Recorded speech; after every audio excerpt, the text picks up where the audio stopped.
zero-day exploit is basically is a tool which is used to exploit the zero-day vulnerability.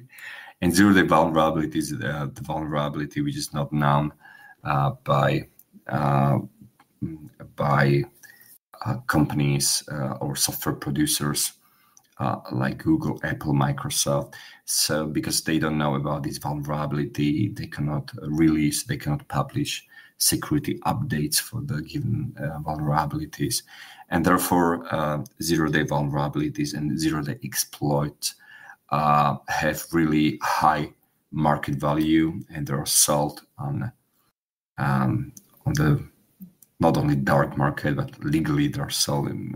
There's like a huge zero-day business, and many companies that are just buying these zero-day exploits, and they're making like really nasty spywares, for example. Yeah, like Pegasus. Yeah, I was going to say a really good example of that is some of the tools that the NSO group makes, one of which is Pegasus, and the recent vulnerability for iOS, macOS, iPadOS, watchOS, all of the Apple ecosystem was vulnerable to, again, a zero-day vulnerability that has been exploited. I think they said since February was their estimate on when it first came into use, and it's been used to perform a targeted attacks against people since February, and only just a few days ago was learned about and patched by Apple and had an update pushed out. So those kinds of things can be very dangerous. I mean, thankfully, 0 days normally aren't going to be used for dragnet surveillance. So it's generally only going to be used if you're a specific target of surveillance. But